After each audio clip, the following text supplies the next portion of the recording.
Thanks. Okay, we are on live now. Anil, you may start. Okay, good afternoon, everybody, and welcome to our Aliran webinar.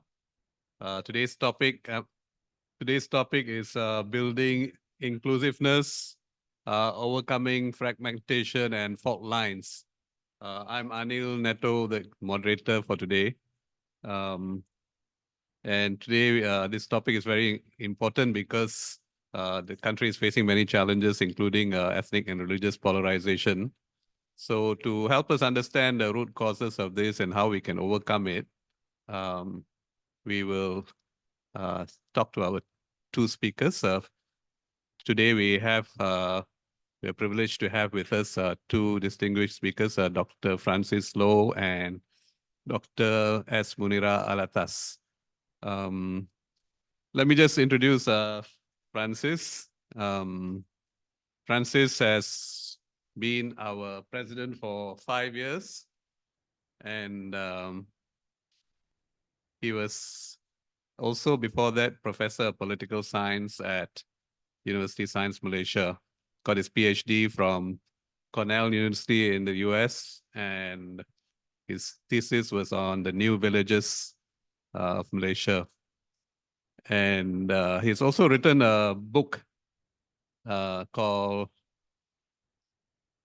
Fragmented Vision, which he edited with Joel Kahn.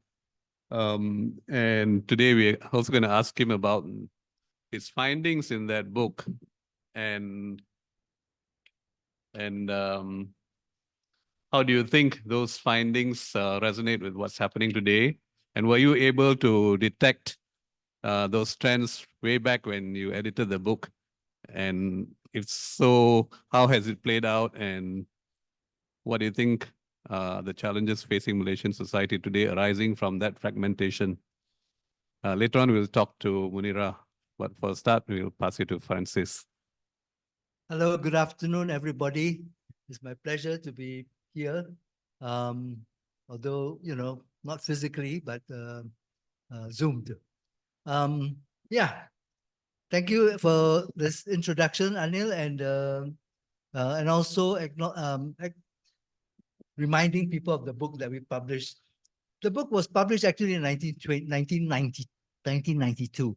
And it was actually a collection of presentations, essays that were written at a conference that we organized in 1988. And this was in Monash University, where Joel Kahn and I were teaching then. I was actually on secondment teaching in politics in Monash, and Joel was the professor of anthropology. So we got together, and why were we concerned about this issue? Because we were at a very critical juncture. And Operasi Lalang had just occurred in 1987, and Mahathir was beginning to assault the judiciary. Earlier on, he had also amended the kekebalan, the immunity, act as far as the sultans were concerned. And so he began to also remove certain kinds of ouster clauses in different acts as he amended them. And so that got the Bar Council really riled up as well. So he joined these people to join in their concerns. And this was also the period, first time in our history, that we began to see a lot of NGOs just popping up all over the place. And so Aliran was one of them. ABIM, led by Anwar Ibrahim, was yet another. And then you had SGS, Selangor Graduate Society, EPSM in Selangor, led by Gurmit Singh, and some few consumer associations, and Tan Johan, whom they just interviewed him recently in a podcast for the Pusat Sejarah. He also was very active around the Klang Valley area at that time. So this was a very interesting period from this point of view. And the economy was in the doldrums. This was the economy had taken a turn for the worse. Politics was in ferment. NGOs had emerged. And lo and behold, it began to also have an impact on the formal sector of politics.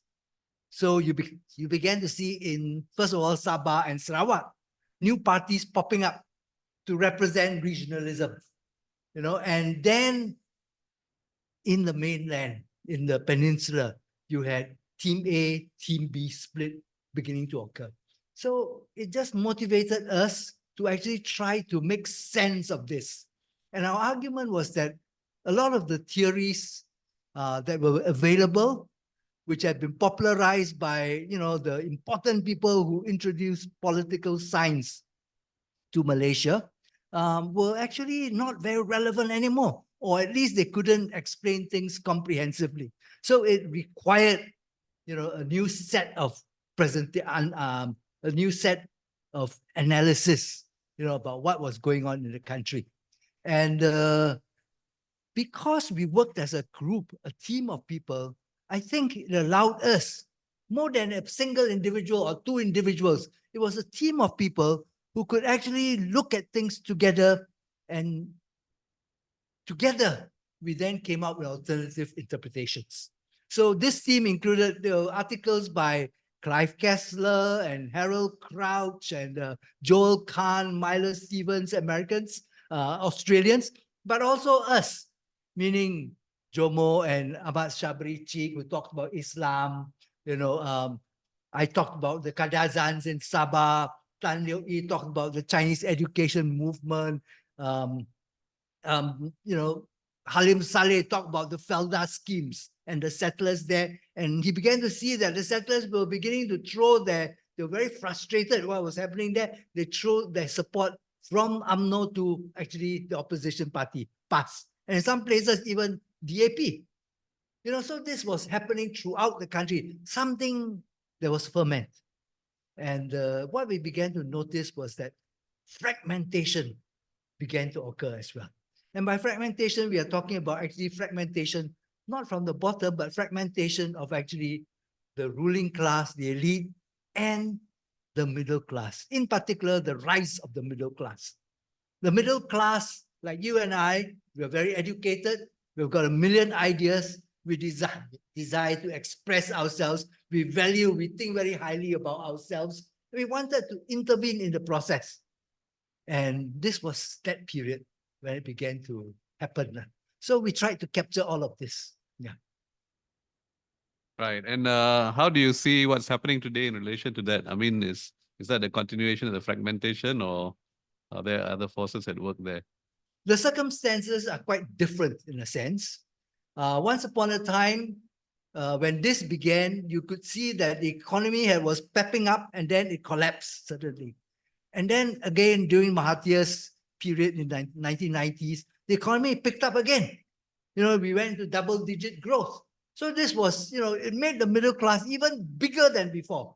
So from that point of view, if we are trying to attribute that first round of descent to the middle class, this second round of descent was actually, should be a bit louder, should be more, a lot more issues will be picked up by these people, because it was the larger middle class, to the extent that actually in the debate that ensued between, academicians in Malaysia, we began to talk in terms of not the middle class, but in terms of the middle classes, because actually there was such a wide variety of opinions among the class, and it challenged us, to throw away the idea that the class has one position. In fact, the middle class had a variety, a spectrum of different opinions, and it ranged from reformist Islam to environmentalism to feminism to old-fashioned Marxism, but also, people who aspired to become, bourgeoisie, the middle class. So a whole spectrum of opinions. So how is it different from today? I think what we are seeing now today is we're taking another critical turn. I think the economy has stopped moving again, and opinions are even stronger than before, not least because of globalization. I think, social media is there. The new IT is there to be exploited. And, you don't need the vehicle called the political party to express your opinion. You don't need to wait for elections to get mobilized. You can do it tomorrow. You can do it tonight, because you have access to this social media. And this is what, what's happening for me. And I think it is important for us always to look at the bigger picture and to locate some of our concerns, who said what, the Allah and the socks issue, all these kinds of things, put it in a bigger context so that then we do not exaggerate the importance of the event and do not overemphasize that, this is so impactful when in fact it is, a little bit of a drop in the bucket in the totality of things.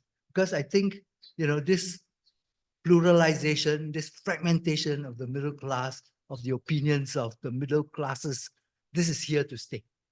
And it's, for me, actually something very encouraging.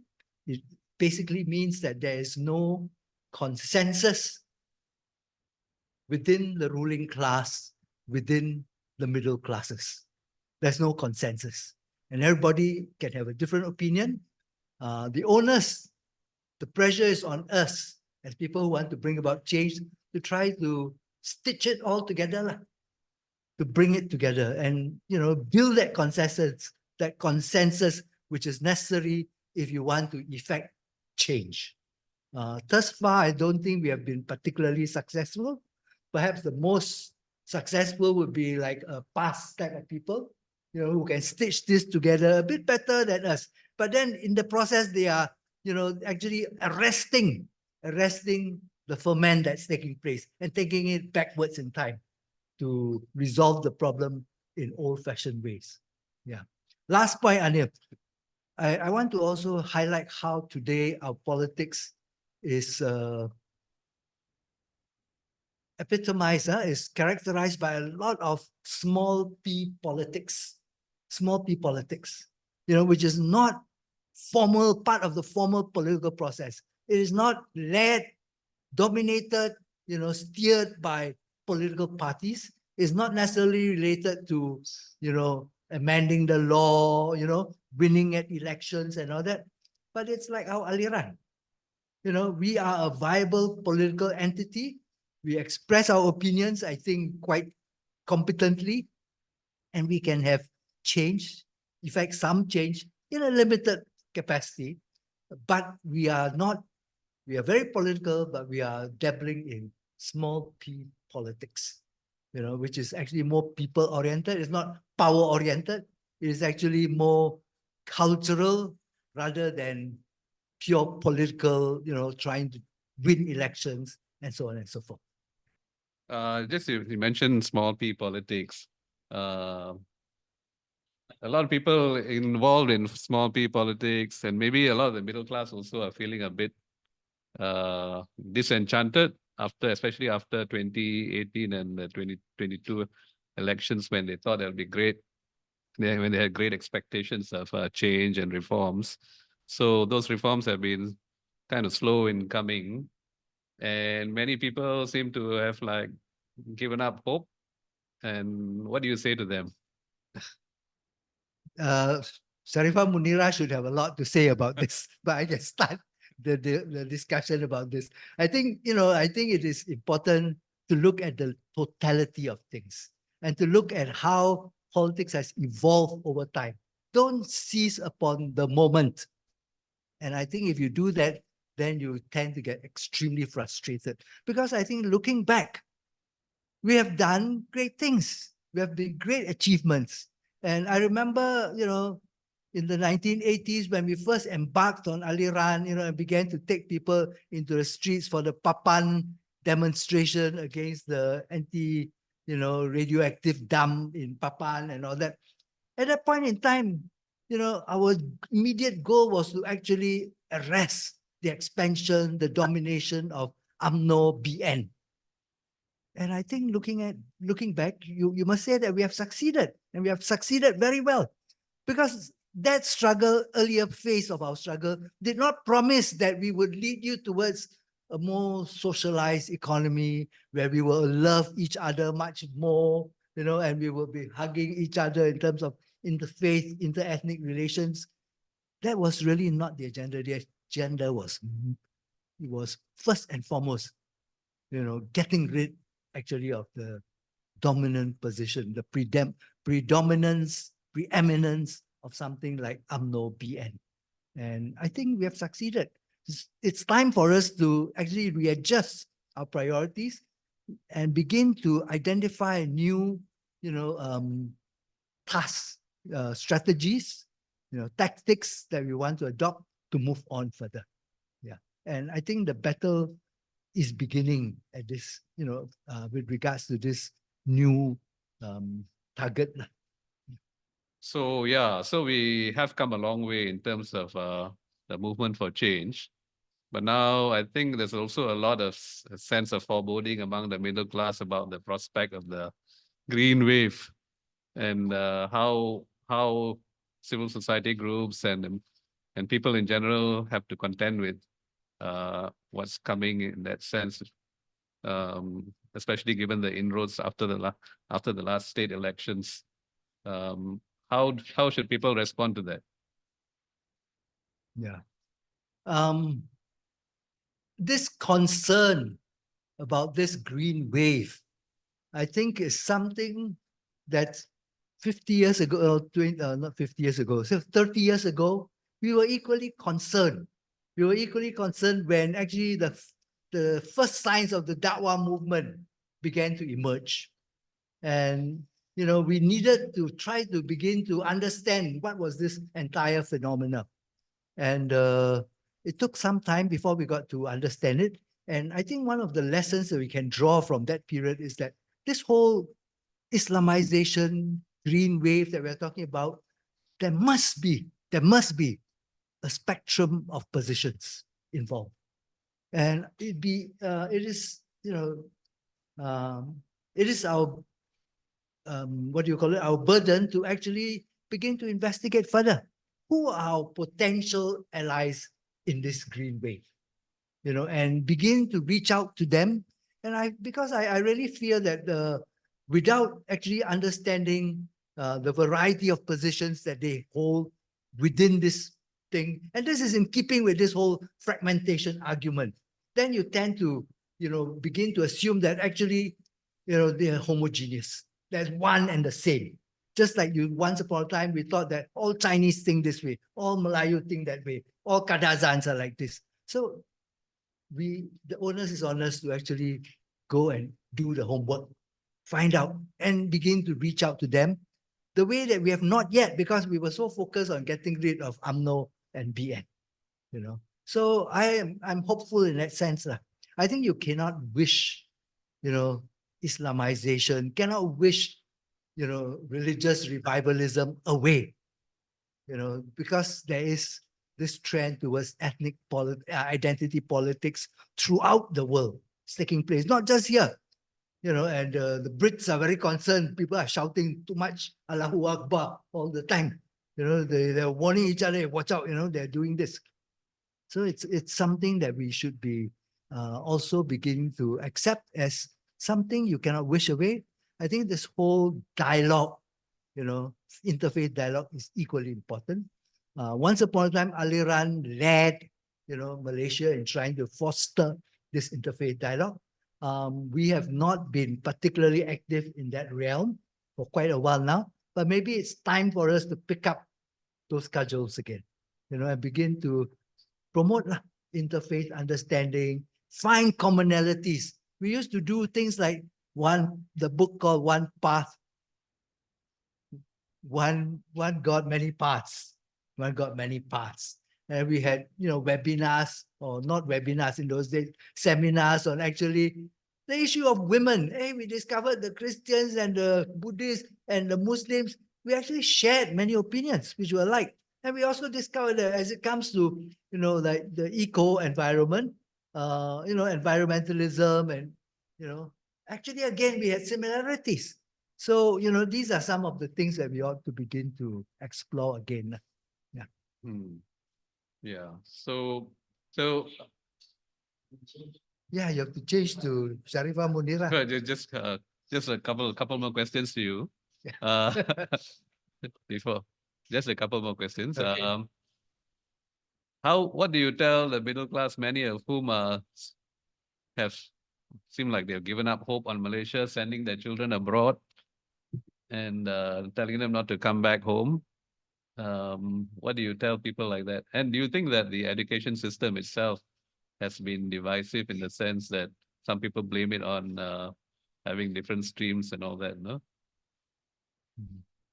Is it because perhaps I think this relates to the whole question of actually how do we want to build the Malaysian nation in the 21st century, lah? And of course we acknowledge that Malaysia is multi-ethnic, multi-religious. There are all these all over the place, and it fragments us in that old-fashioned way, not just in terms of our discursive struggles, ecofeminism, old-fashioned Marxism. So it's this very important aspect as well, and I just feel that your question again, just remind me again. What do you tell the middle class who sending their children abroad and telling them not to come back? And No, all? so it's I think we have to, in a sense, begin to re-ask ourselves, what is the kind of nation state that we want to build in the 21st century? And give people hope. There is, for me, a loss of hope, perhaps based on a lack of investigation. So is there hope? For me, there is. Otherwise, I would have packed my bags a long time ago, And but I also think that there's the whole world over is entering this phase of despair.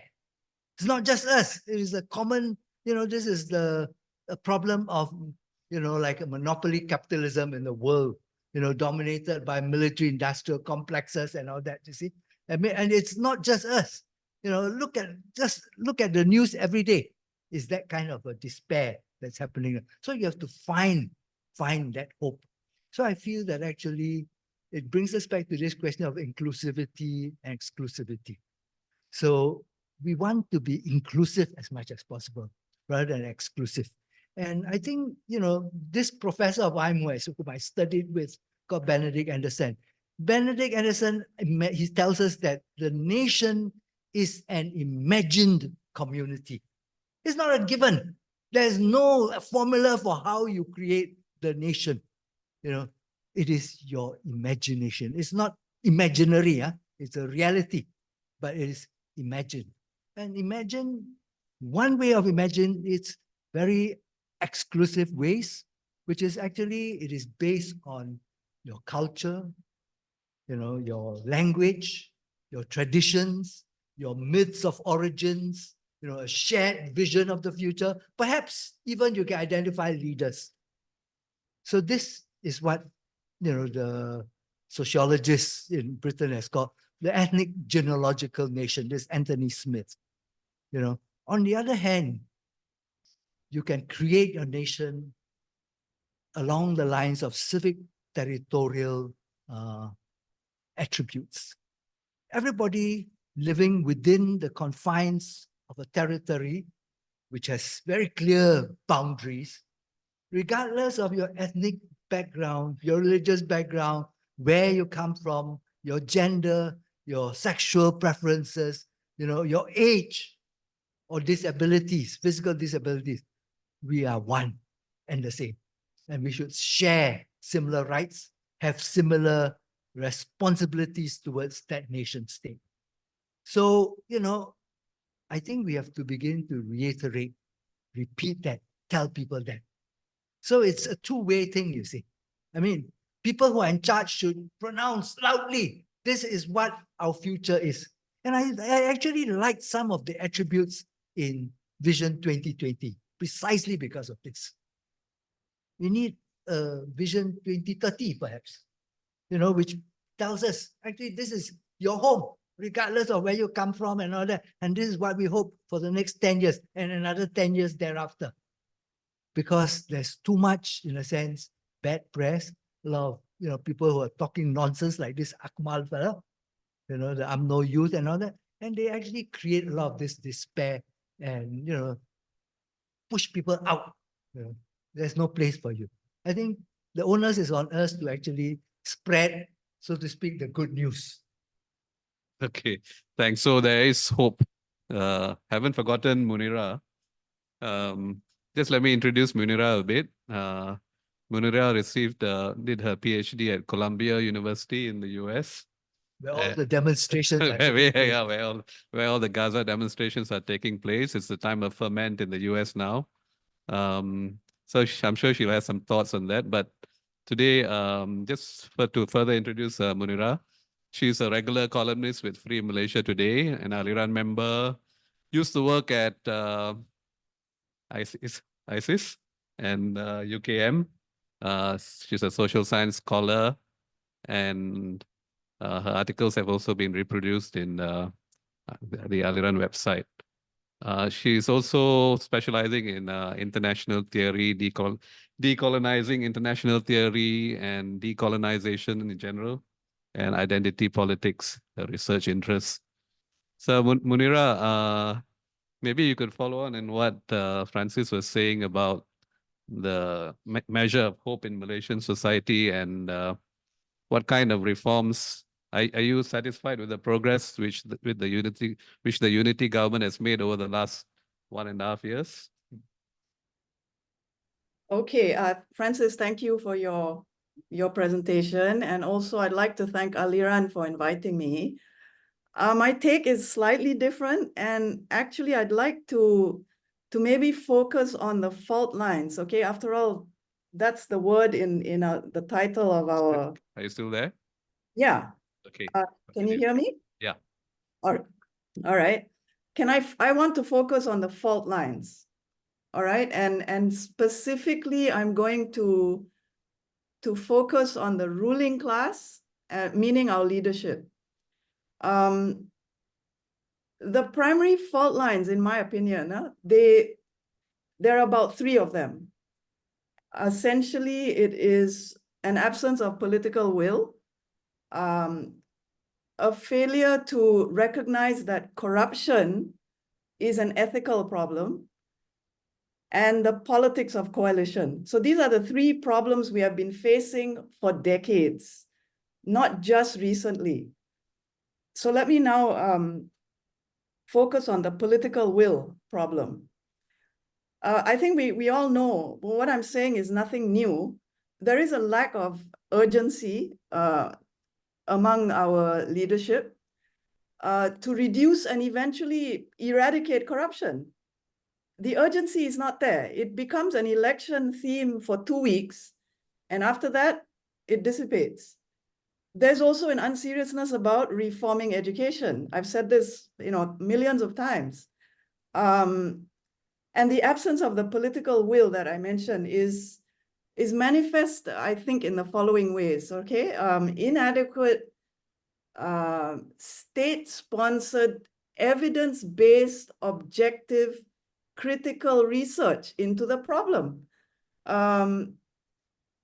And the problem also revolves around politically instigated communalism that has been happening, politically instigated, which is Malaysia's very serious critical problem.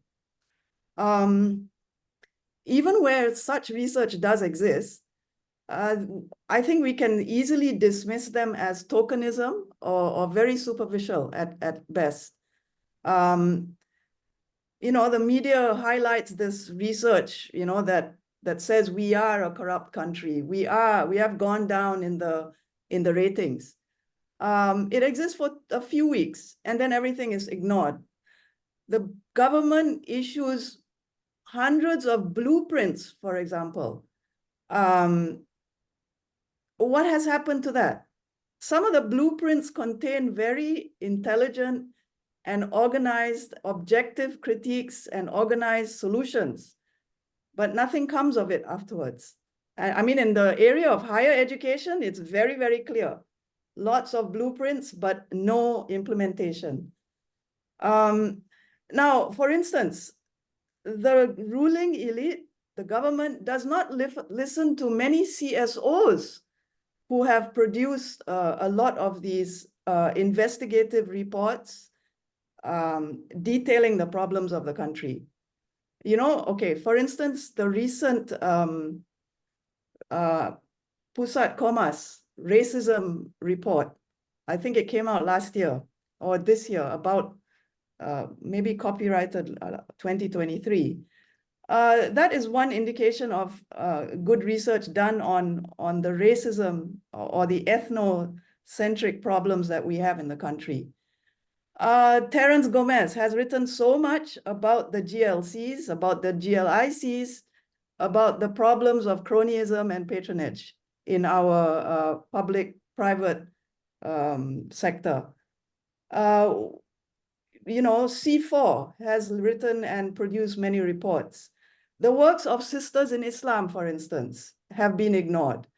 Even G25 has produced a study on the administration of matters pertaining to Islam in the country. And a lot of the chapters in that report are quite critical of how Islam is administered. There's chapters on Jakim, for instance.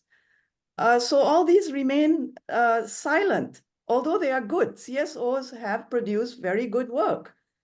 Now, let me continue with my next point, which I mentioned as we don't seem to regard corruption as a moral issue. Okay, it actually is a very moral issue, and we are talking about Malaysia being a Muslim country. Okay, not an Islamic state, but a Muslim country, a country whose official religion is Islam. So how can we not equate corruption as a lack of morality? We should. So since corruption is a moral or ethical issue, we must link the problem to how Islam is taught in our schools and how it is actually practiced by Muslims. Now, again, before I'm misunderstood, let me state that corruption spans across all ethnicities. However, our government is predominantly a Bumiputra and a Muslim government. This is a fact. We must acknowledge that our Muslim majority government has the moral responsibility to apply the ethical lessons provided by Islam, which, by the way, are values that are that persons of other faiths subscribe to as well.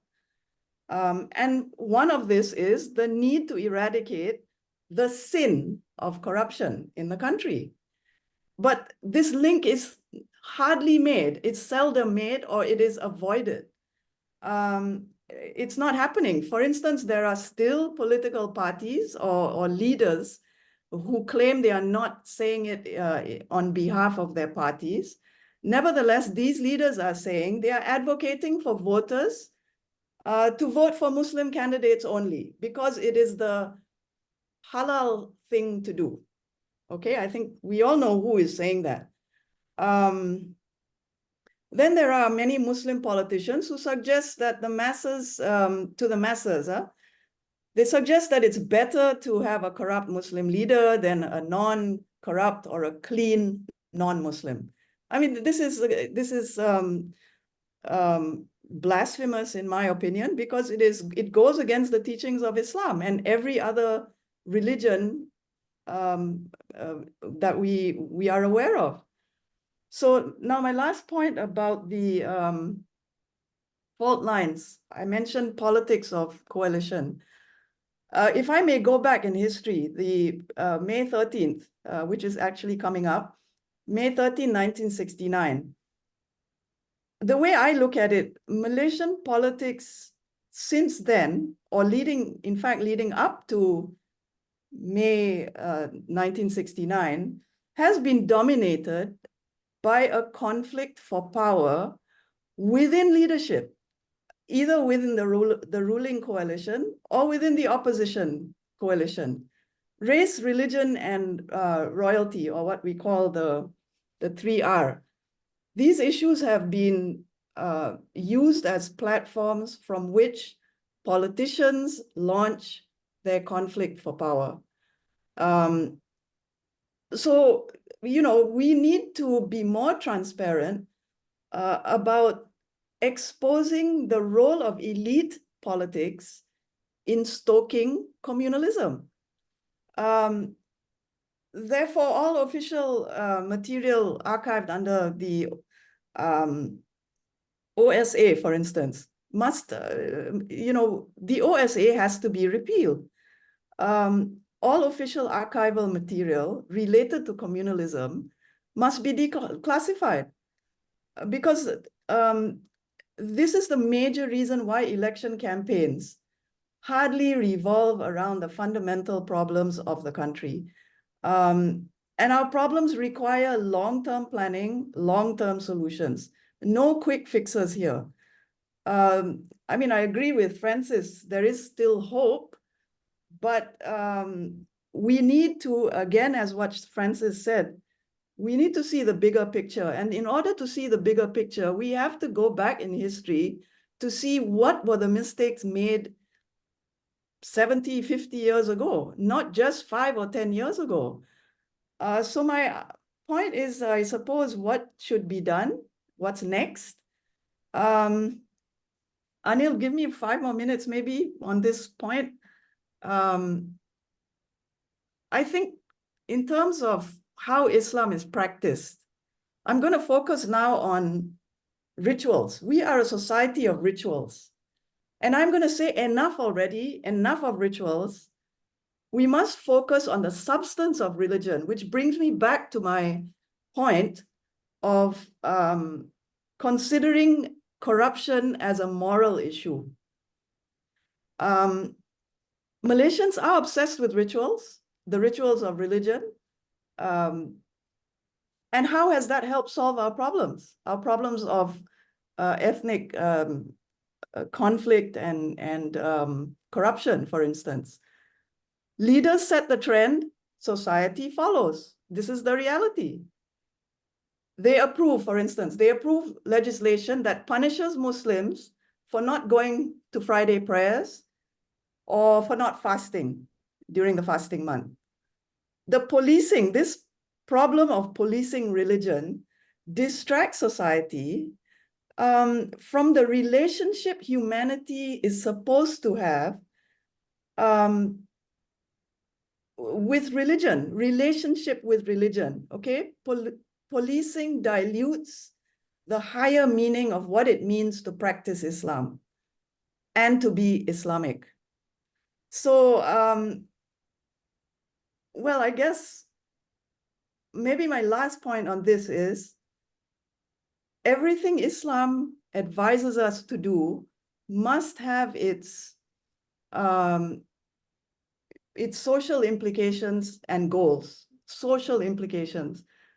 When we forget the social or community responsibility of religion, we essentially neglect Islam's fundamental moral message. And this is why we have neglected to deal seriously with corruption. The message is, without corruption, we will be able to integrate society. We will be able to accommodate diversity. We will be able to value compromise. We will be more proactive, not divisive in community building. My last point, there is a very serious trend of anti-intellectualism in the country. And again, it stems from the fact that leadership does not or chooses not to reform education. It keeps on being delayed. I'll stop here for this on this point, Anil, and if you maybe you can ask just a couple of follow-up questions. You mentioned talked about corruption, the way Islam is taught in the education system, and I just like to ask you whether there are any other fault lines that have not been given enough attention compared to the religious and racial fault lines. For example, the class fault line between the B40 and the middle class and the T20. I mean, it seems to me when I hear the politicians talking, a lot of the time, the concerns of the B40 don't seem to get enough airtime, especially in Parliament, for instance. We still see the minimum wage, for instance, at 1,005 when people are saying it should be well above 2,000.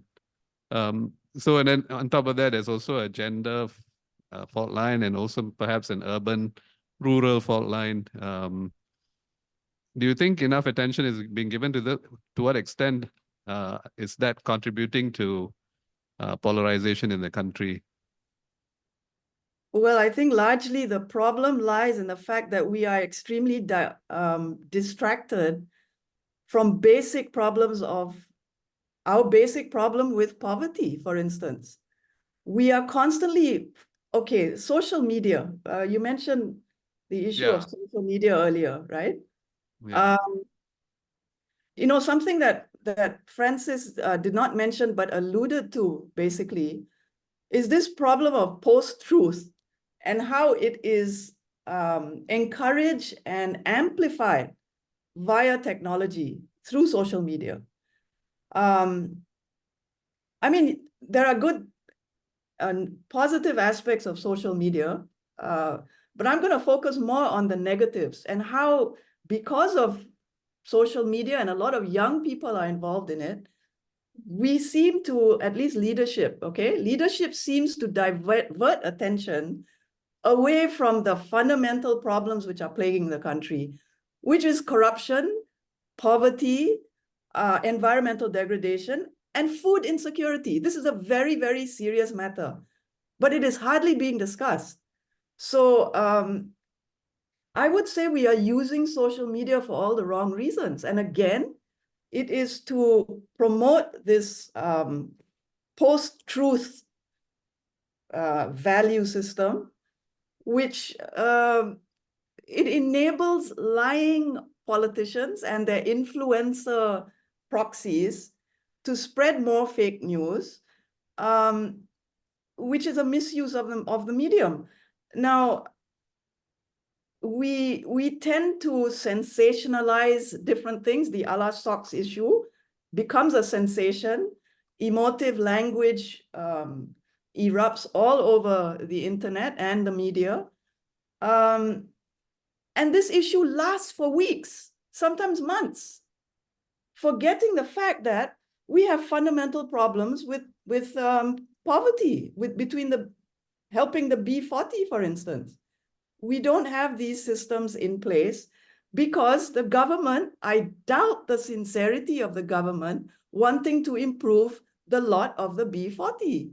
Just as how I am very, very skeptical about whether education is actually going to be reformed or transformed. In fact, we need an overhaul.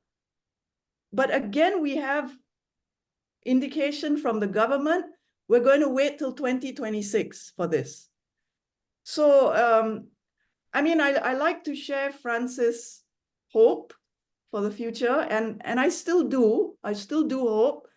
After all, we did have a 2018, but it dissipated very quickly 2 years later. But nevertheless, we do have that incident or that revolution, I would say, in our history. So I'm still hopeful, but that doesn't mean I'm going to paint a colorful picture of what's happening and what may happen in the next 5 to 10 years. So I don't know, has that answered your query, Anil? Yeah, anyway, in your latest book, Reform and Nation Building, you wrote that strengthening democratic institutions and promoting pluralistic and inclusive community building can counter the divisive force of identity and racial politics. How effective how do you see this being done in practice? What would you think should be done? Okay, I wrote the conclusion of that book, of my book, in 2022, shortly after GE15, okay? So of course, a lot has changed after that. But let me just well, I guess I can read. Let me read a paragraph from part of the conclusion, all right? And I'll elaborate and try to answer or address what you just asked. Okay, this is the paragraph I think it would be relevant. Inclusivity is an important ingredient of a thriving civilization because it encourages balance in social relations. It is the humane way and it breeds compassion. Malaysia Madani is a welcome deviation from the predominantly economic and technology-centered agendas of previous administrations. This seems to have brought some relief to the people, as it has restored a sense of confidence in the economy and international perceptions of developments in Malaysia. Critics abound, of course, dismissing Malaysia Madani as cheap sloganeering or Western imperialism or misguided aspirations and anti-Islamic sentiments. Now, from this entire paragraph, I'd like to focus on the word balance, okay? The first sentence. Inclusivity is an important ingredient of a thriving civilization because it encourages balance in social relations. Today, as I've seen politics evolving since that was written in 2022, something we hoped for that Anwar Ibrahim and his administration would bring to the table, which is balance, has been lost. It has been lost. We are now in April or May of 2024. Charges of corruption against some Madani leaders have been dropped. A previous PM's sentence has been reduced in half. And now we are hoping for him to go through, to spend the rest of his jail time under house arrest. And as I mentioned earlier, education reform is completely neglected again, pushed to 2026. And this is despite everything about this Madani government, is also despite the fact that we lost, the latest news by MACC, is that we have lost 270 odd billion ringgit to corruption between 2018 and 2023. So this leads up, to maybe my comments about strengthening democratic institutions. Strengthening democratic institutions and promoting inclusivity. So how do we do this? When I say democratic institutions, I mean institutions such as ombudsman. Another one that comes to mind is the Rukun Negara. Now let me just actually focus on the Rukun Negara, okay? We have other, for instance, why can't we have a kleptocracy index, for instance? We can easily establish that and be serious about eradicating corruption. Why do we have to keep, well, I have to be very tactful what I'm going to say. Why don't we scrutinize what MACC is about? There's a lot of scrutiny that needs to be done about the very body that supposedly fights corruption. But let me get back to talk at length about Rukun Negara, all right? First of all, I think we need some historical background about why or how Rukun Negara was established or was created, was formed. And this is about the NCC, okay, the National Consultative Council. The NCC was actually meant to be a forum. It was set up to discuss the problems of that time, which was just after May 13th. And it was meant to provide suggestions or suggest solutions to communalism. Okay. Now, it was set up officially in 1970, But what was the purpose? The purpose was to prepare the Rukunegara. And it was for Malaysia to return to parliamentary democracy, because at that time we were under emergency, a very long, several months of emergency. Now, the members of the drafting committee, there were 70 odd members, all right? And I think some of the names you might be familiar with, Khoo Kay Kim, James Ongkili, Syed Hussein Alatas, his brother, Syed Nagib, Aisha Ghani, P.P. Narayanan, P.G. Lim. Now, you see where I'm getting at. It's very mixed, including Reverend Dennis Chandraraj was also on the drafting committee. So a very mixed interfaith, inter-ethnic group. It took several months to draft the Rukunegara. But I also would like to now focus on how we have made use of the Rukunegara, whereby today we recite 5 principles. That's it. We don't realize, the country, I don't think people realize that the Rukunegara is actually made up of 3 parts, an introduction, a declaration, and a very long commentary. And the meat of the problems of the country about divisiveness, communalism, and how to solve it is in the commentary. But it is a document, the bulk of that document has actually lost, has disappeared. I mean, disappeared from the minds of Malaysians. The detailed explanation involved in the, or present in the commentary is an explanation of the 5 principles and objectives. So my point is, as Francis also mentioned earlier, we need to look at the bigger picture. My way of looking at the bigger picture is to go back to some of the pristine documents that we already have. But these are documents and reports we have sidelined, marginalized, or even neglected, willfully neglected.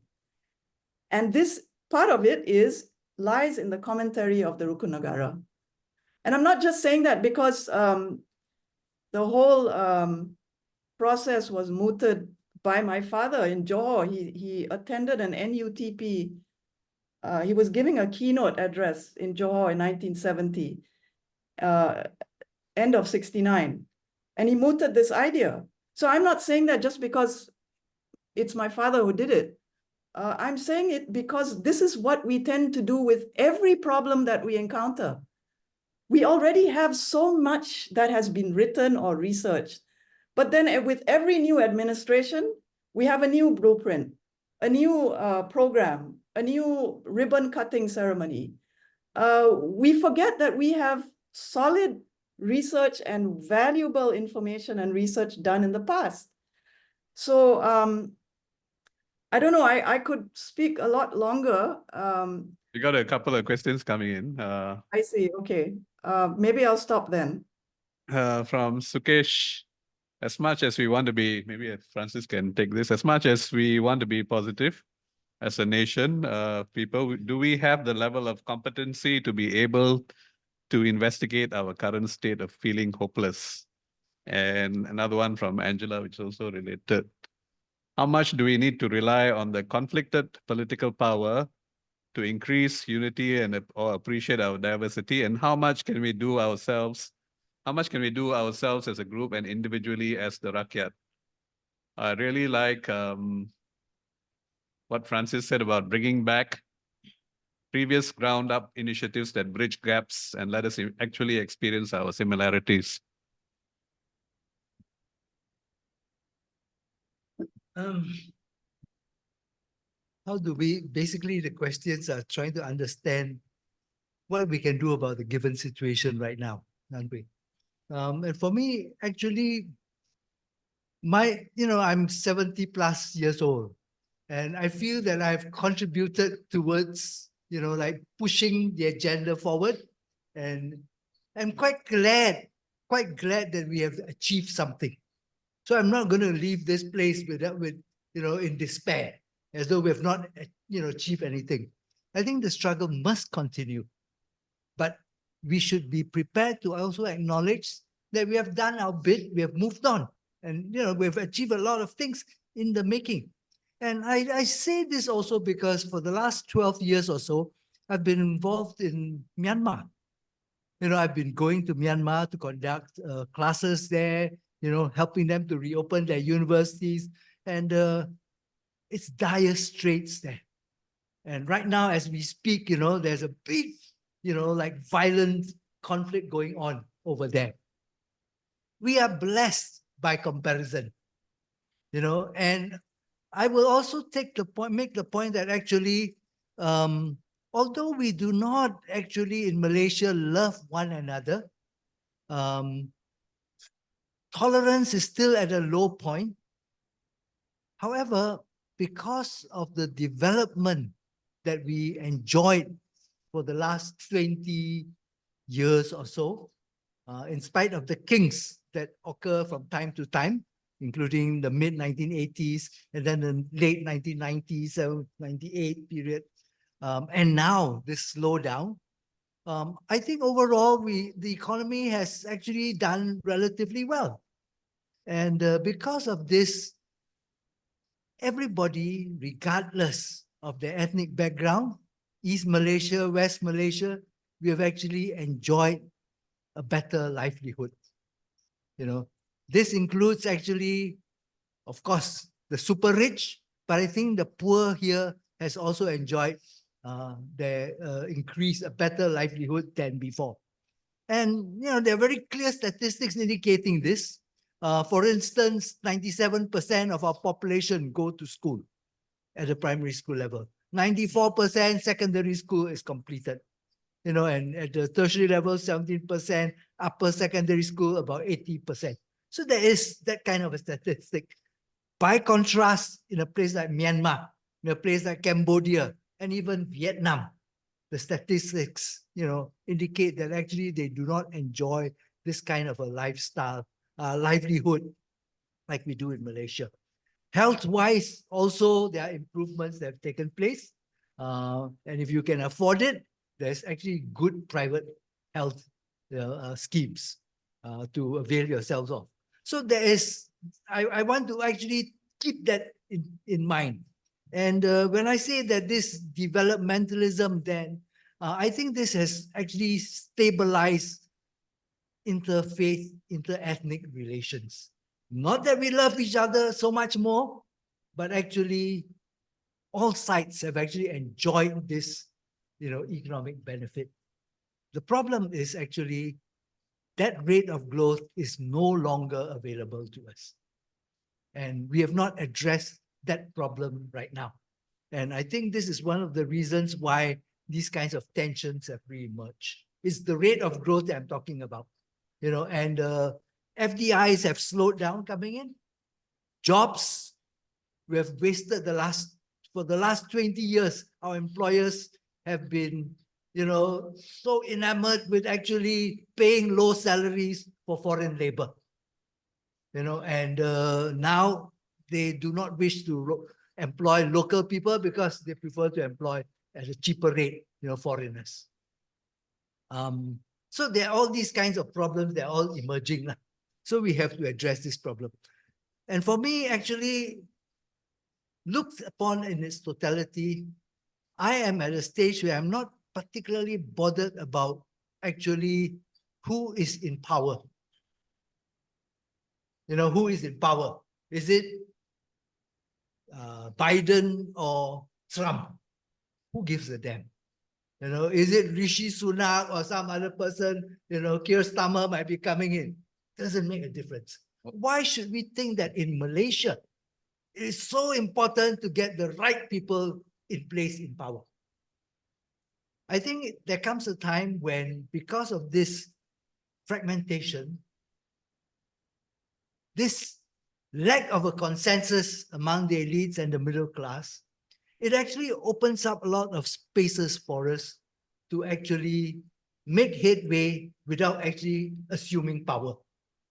And I think that's the area, the niche that I would like to get into.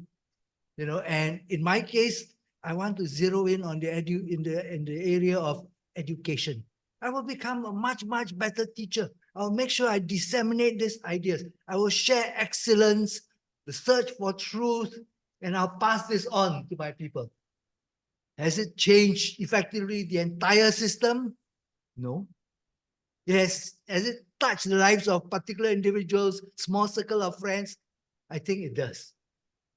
So, I'll pitch it that way at this juncture of my life, and I think the conditions in the world actually require that. I don't aspire to actually have the revolution in Malaysia anymore. In Myanmar, I might, because it is actually achievable. And I'm very happy that I can be part of that revolutionary movement in Myanmar. I helped, for a song, I helped to teach their students and encourage them on to struggle on, but in the context of Malaysia, I already feel that, as I stated, things are so much better, relatively speaking, and I want to do the tweaks as much as possible. I do not expect suddenly, I don't have any models of liberal democracy, even social democracy anymore. I mean, in this world, where are our models of excellence? But some people feel that they're stuck in an impasse because if it's not PH and the unity government, it's PN on the other side, and they dread to see that happening. My concern actually is we should be pushing as much as possible for, like I said, these niches, these spaces for us to crawl into. But I think above all, for me, in my case, it's the education system. I want to play a role in the educational system, the transformation of it, the reform of it, the revolutionizing of the educational system. But above all, I think our focus should be on trying to decentralize the political institutions that Munirah was talking about. Okay, you mentioned decentralization. You're also quite well versed in what's happening in Sarawak and Sabah, and you've studied a lot about different kinds of federations and all that. And some people look to Sabah and Sarawak as a source of hope because of the plural kind of lifestyle there, the diversity there, and they think that that could be a model for the peninsula. What are your thoughts on that?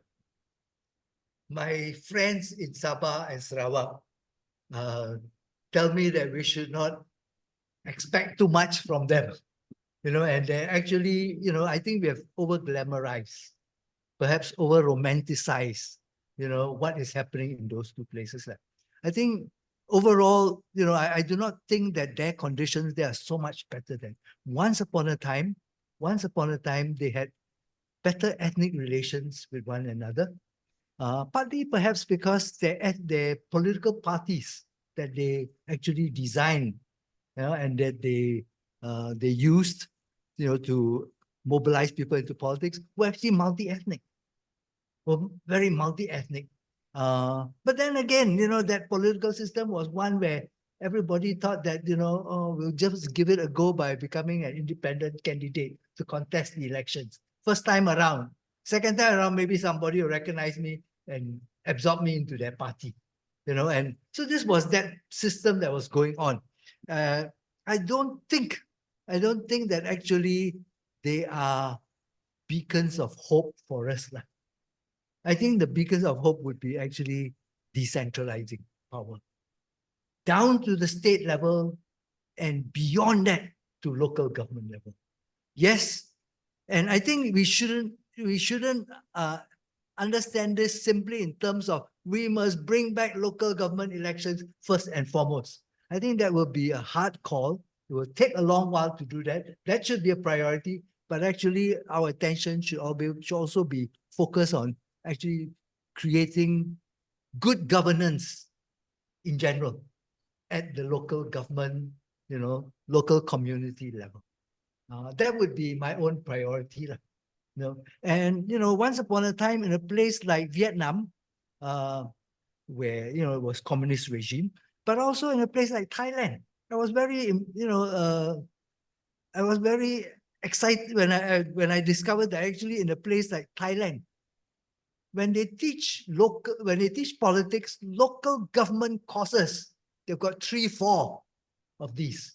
And they actually, give a lot of attention to thinking about how can we improve local government so that, and why? In a sense, because they couldn't do anything about the apex, which was military regime. But, they gave attention to how can we actually monitor how they use the budget at the local government level.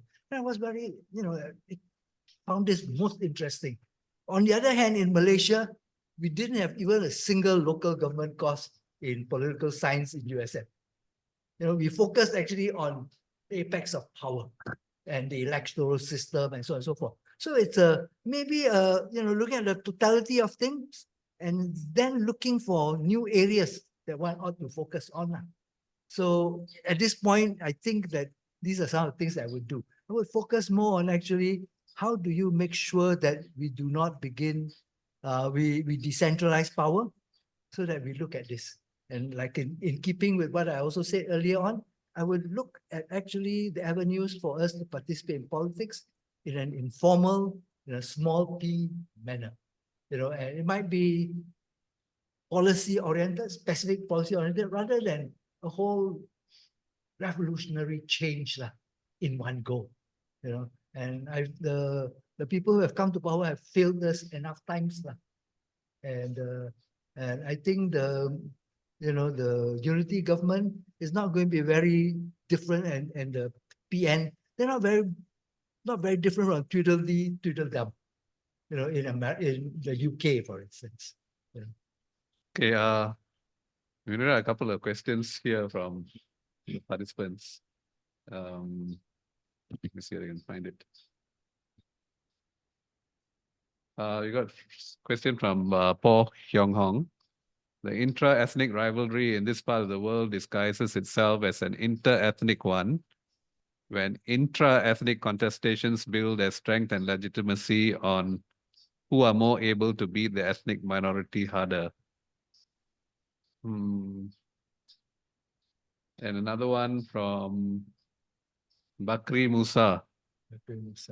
There are many potential fault lines in Malaysia: class, regional, West versus East Malaysia, ethnic and inter-ethnic and associated inter-religious, and intra-ethnic is specifically among Malays. Which is most critical and potentially most lethal? History has shown that intra-religious, for example, Sunni versus Shiite, and intra-ethnic conflicts are more lethal. For example, the Koreans are still at each other's throat. The Chinese Civil War is the other. Your thoughts on that? Okay, thank you. Paul, I think yours was a comment mainly, but maybe my answer or my response to Bakri might also address your concerns. Yes, I agree. The problem that we are seeing in the Muslim world, at least, is the Sunni Shia problem, which has been, which also exists on Malaysian soil. And it also alludes to what I mentioned earlier about the politics of coalition, which is basically a clamor within the ruling coalition or within the ruling sector for power. So at the top, at the government level, and at the political opposition level, it is not a matter of different races clamoring for power. It is a clamor for power within the one ethnic group. So we are very familiar with this. It has happened over the decades. It keeps happening. We are very aware of it. So my point is, we do need very seriously and very quickly to address the problem of our education. Of course, we will not do it within this current Madani government. I mean, the signs are there that it's not going to happen. There is a lot of clamping down on universities. on the freedom of expression by our scholars. And for that matter, our scholars even don't want to express themselves because of the training they have been getting over the decades. So, I mean, I don't like to say this because I believe it only half 50%, that the hope of the country lies in the younger generation. Yes, in maybe it is a pipe dream to say that, because the younger generation is still going through the same education system that remains unchanged. So we are between the devil and the deep blue sea. At least right now, that's how I see it. I'm only 60 years old, though. I'm not as old as Francis. But when I get to your age, Francis, I may have a completely different approach to things. Although I doubt it, because I think the problem lies in the fundamentals of our nation. It has changed. It has changed because of bad leadership, of corrupt, immoral, unethical leadership, because it is also maintained and it is also encapsulated within one ethnic group, leadership of the country. I mean, for instance, when are we going to have primary school textbooks which discuss the notion of, can we have a non-Malay leadership? Will Islam be threatened? Will the Malays be threatened? Of course, in simple language. But this is an education for the young people about inclusivity, about nation building, about the negatives of communalism. But will it be taught in the primary schools? Why is it not? In other countries, they are doing that. They are teaching about intercivilizational dialogue. They are bringing lessons about interfaith to very young children. We are not doing that because the leadership decides that it is not necessary for the masses to learn about diversity. I mean, this is how I see it.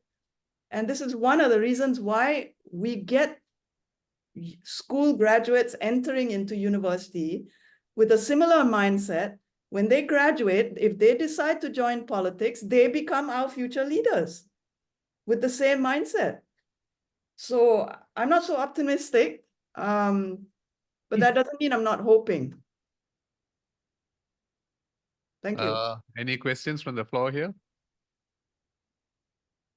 As Taib, Henry Loh, Thomas Loh, don't ask him, he might. Okay. Just want to round off this afternoon's discussion by asking. Sorry, you want to say something? Something else. Okay, you say? Yeah, I mean, I want to take up this. I think that the institution that is most valuable and is worth investing time, energy, resources in is actually the educational institution. And it has been completely destroyed. I wouldn't focus necessarily on, oh, let us do the judiciary or legislative or the electoral system, which a lot of our friends are actually doing.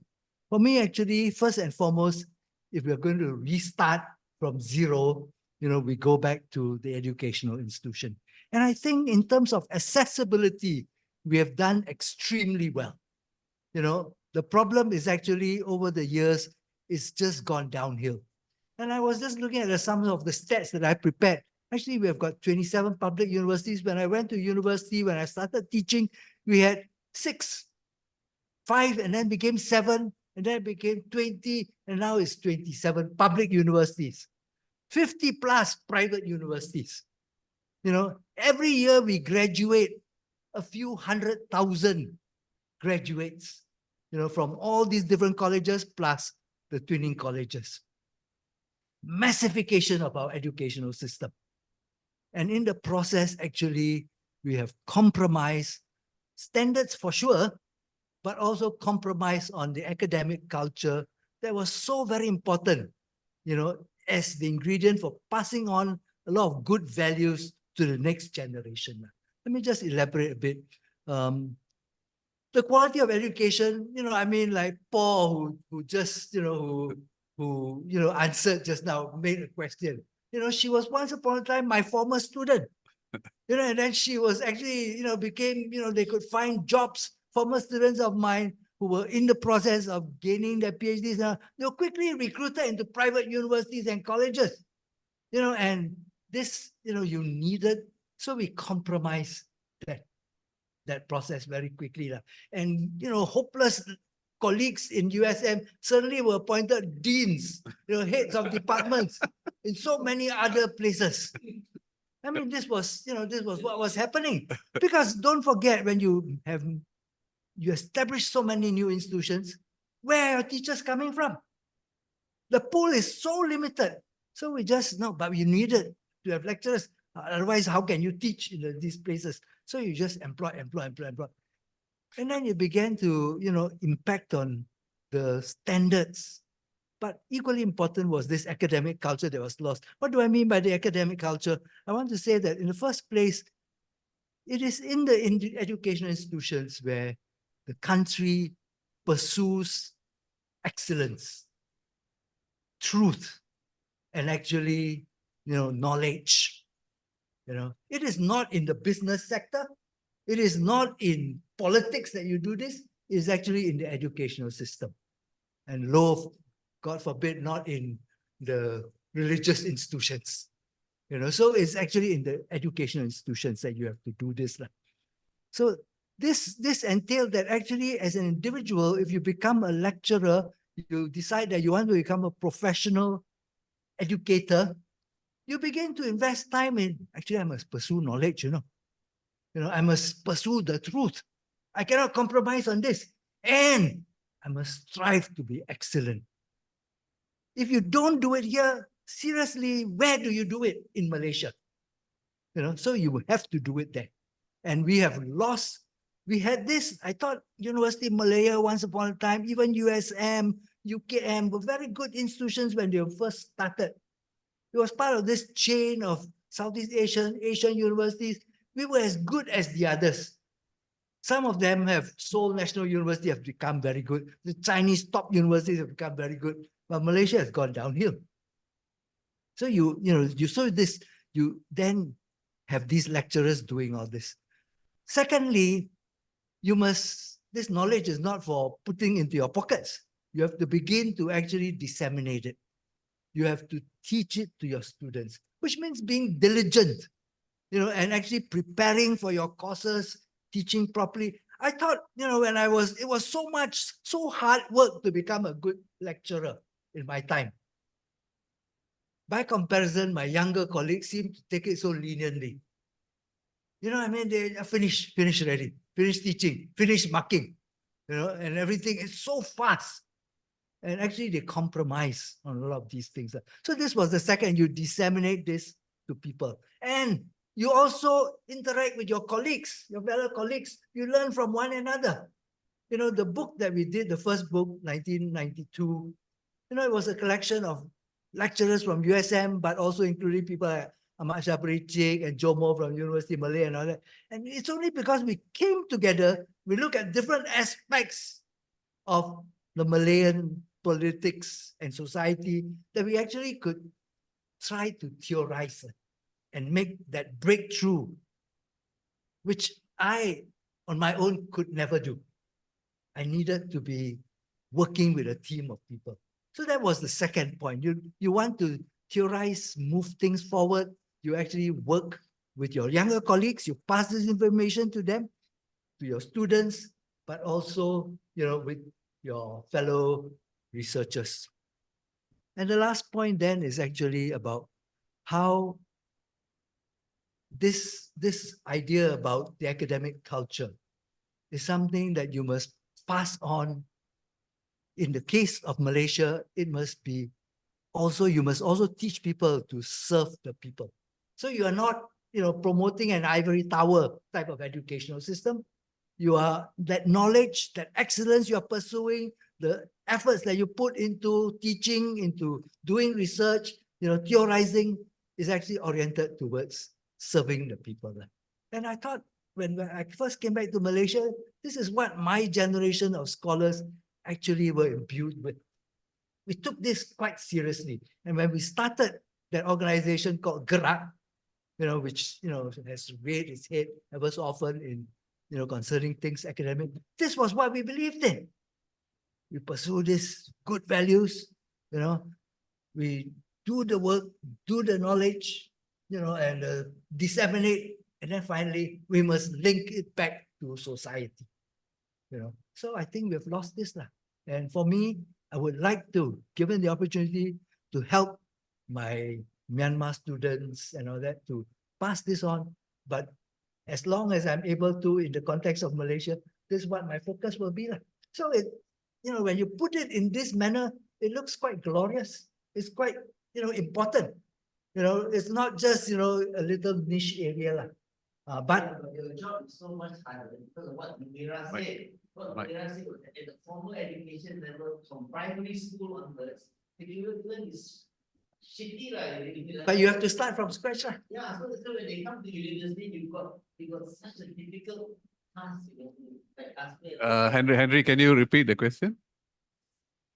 Problem, but what Francis is saying is so true. But what Munirah said is even more relevant at this point in time, because the whole formal education system from primary school level is all screwed up, basically, and so many issues are left unattended, and instead, even the curriculum needs to be reviewed. As we said at our exco meeting this morning, we need to focus on the formal education sector as well. That needs to change. Yeah. I don't doubt that, Henry, because I would think that this is actually, as long as I can teach a course, this is the sense that this is the, what I would do, when I do that course.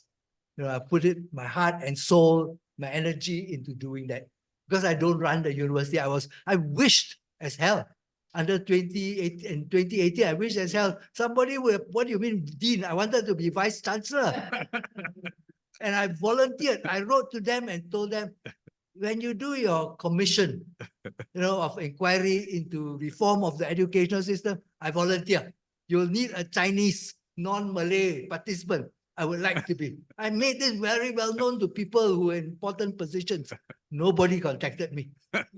I send them my, people say, oh, send your CV. I send them my CV, but nobody responded. So this is but I'm still very hopeful, nonetheless.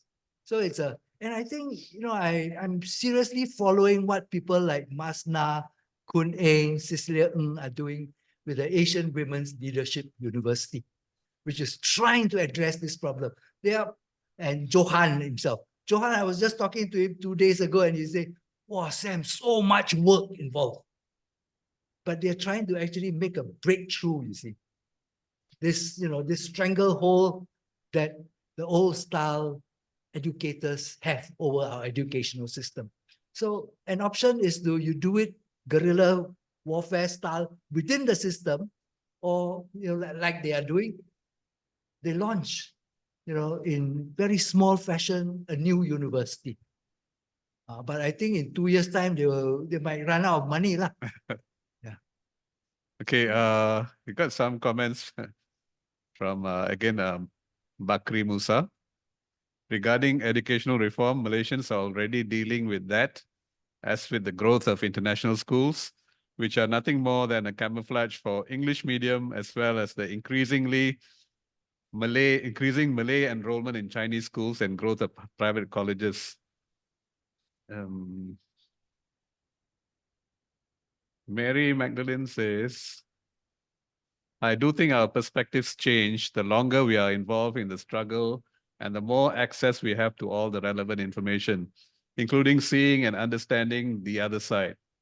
And there's a tremendous loss of public trust in government and public institutions.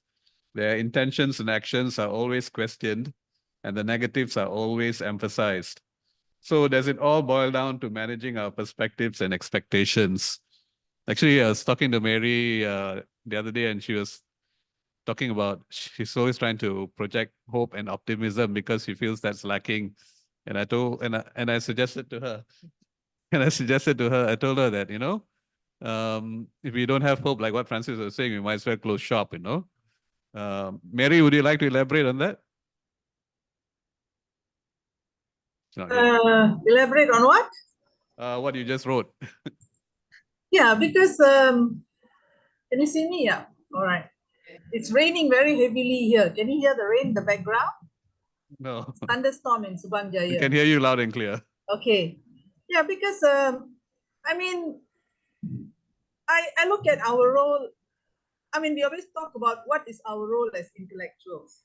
Sometimes I think we might go down the road of intellectual arrogance and snobbery, you know, to think that the other side don't know enough. The other side are idiots, you know, they're morons who can't see the picture, the actual situation.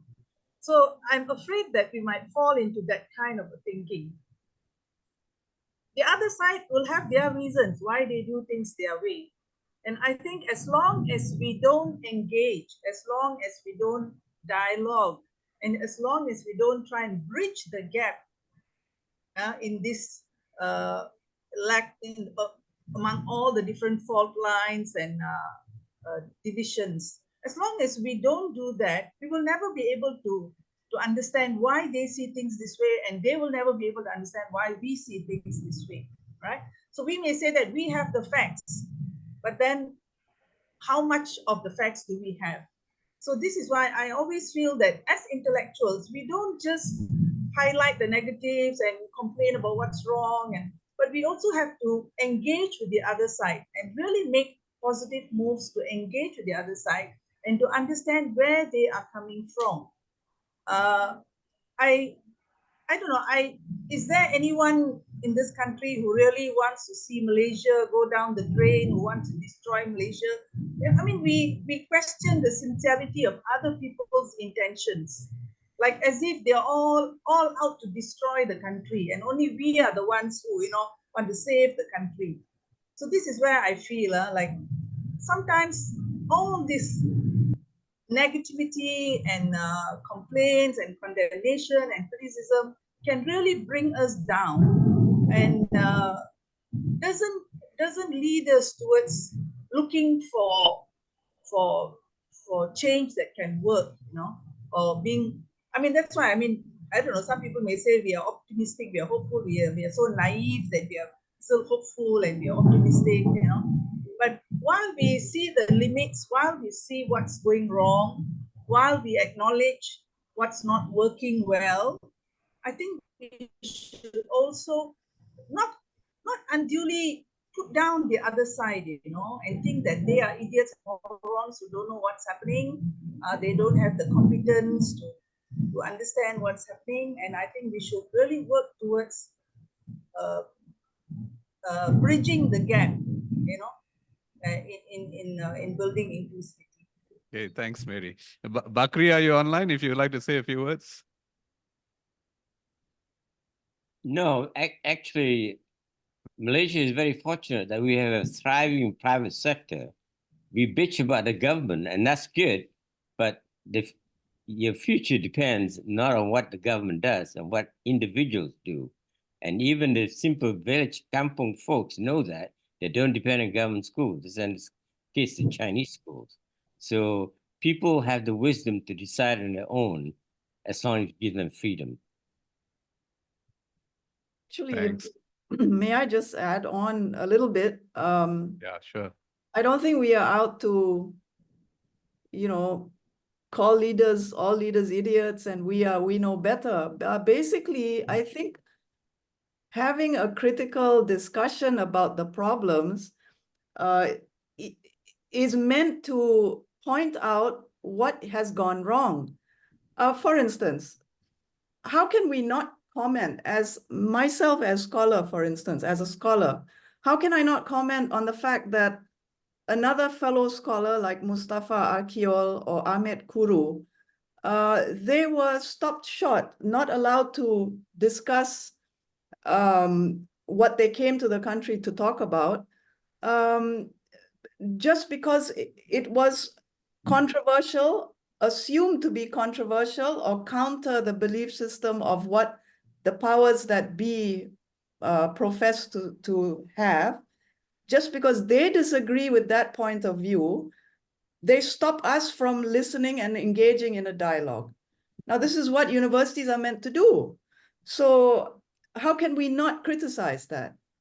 And we're not criticizing it for the sake of just tearing down the government. I mean, we have a goal to achieve, which is to reform this way of thinking, to find some middle ground. And I think that is our role as intellectuals, to keep doing that. Of course, we can always tear down the government and not offer anything as a substitute. To me, I find that irritating as well. And I don't entertain keyboard warriors like that. You know, I ignore it because they have nothing, no substitute to add to their critique. So that's what I want to say. Thank you, Munirah. Just before we wrap up, I just give like 1 minute to each of you, yourself and Francis. Just want to ask you, if you were in Anwar's position now, or if you were a day in the office, in the Prime Minister's office, what are the 3 things that you would do to promote greater inclusivity and bridge the divides? What are the 3 key areas you would work on? Yeah. What would your advice be to him? Who, me? Are Anwar, you, yeah, you. Oh, okay. Advice to Anwar, or I was Anwar? Either way, whether you are in Anwar's office or your advice to him, All what would right. you do differently? Your question started off being different. If I was in the Prime Minister's seat. Okay, never mind. Either way, first of all,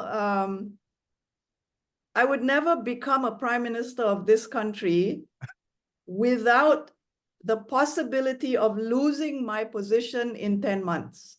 I will have to accept that before I accept the Prime Ministership. Just as how my father accepted the Vice Chancellorship of knowing that he may not last. But nevertheless, accept it and start the ball rolling with some form of reform. Now, I would focus on corruption, education. To me, education comes first. I would reform the entire education system. As far as the university or higher education goes, I would make sure that we deal with AUKU. We transform the academic culture of the university system. We attack AUKU and we attack Act 605 because this has ruined the academic culture of our universities. And then, of course, from there, we branch out to other problems that have infiltrated, and we cannot leave out the fact that the global higher education system is also rotting. And they have imposed the ranking system of us, which we obey and follow closely because our superiors in the developed West are saying this is the way to go. That's another matter, though.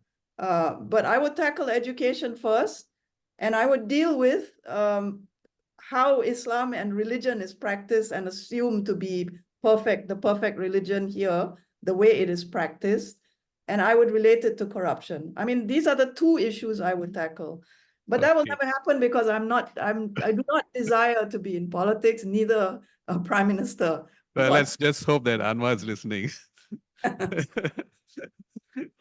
Anyway, to Francis, he says that he's already done his part and he'll be happy to go. I don't know where, but he's also gone through a lot and still doing a lot. I'm sure, like what he said on Myanmar and his other research on the new villages. But firstly, what you mentioned Ben Anderson and Imagine Communities, right? What kind of Malaysia would you like to encourage the young people to imagine, and what would you advise them to do to achieve that vision, to realize that vision?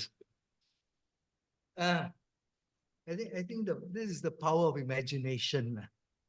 You know, and you must dream. You must have dreams. I think we lost our dreams in the process.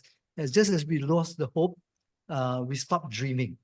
And I think we have to bring that back. I have a lot of dreams as well. And I would like to see, among other things, like Munirah, I think the education system is something that's worth salvaging. And if you start from there, you're almost like starting from scratch. When I look at America, I was so encouraged when the students started demonstrating again. And they had a moral fiber. They showed us that they understood what was happening in Palestine. It was so exhilarating for me, having been part of that, movement to overthrow, the war in Vietnam, 50 years ago. So this is one very important, is salvage that educational system, go back to year zero, so to speak. Number two is, I think we have to decentralize, make people responsible. And this whole decentralization thing is very important. Local governance is very important. Why? Because actually this Guan Eng and Selket people in Selangor are correct. Here you can make sure that government is competent, it is accountable, and we make sure that they are transparent. So, we play our citizenship roles now. We just don't demand our rights. But here's an opportunity for us to actually go and do something about it. And the third point would actually be, that interfaith dialogue, which is very, very important. I think there was an article very important which was being circulated very recently about how actually in Malaysia there are three important things to talk about, why UMNO lasted for so long and all that.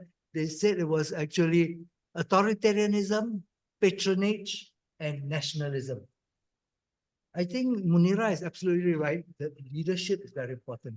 I think it held together partly because, and Butek is right, because actually there was Dr. Mahathir himself who held it together. And we need a different kind of leadership now, and we do not see that leadership. I mean, I'm a structuralist, old-fashioned structuralist. I believe in agency. I never believed in leadership once upon a time. But having done my fieldwork research in Myanmar, I think leadership is actually very important. The kind of role that Aung San Suu Kyi and only her could have played. And now, on the eve of actually the disappearance, and the military might be overthrown, very soon. But there is nobody to pull the country together in the foreseeable future. And I think that's the sad thing. And I think we need good leaders. Leaders doesn't mean one person. It could be a team of people. It could be Aliran coming to take over Malaysia. Okay, that's really imagining. You have to dream. You have to dream. So thank you to all of you for staying on for this 1.5 hours. Nearly, yeah. And we hope to see all of you again at our next webinar next month. Thanks to Francis for his enlightening talk, and to Munirah. Thank you so much for joining us and sharing your thoughts. And to all of you again, thank you.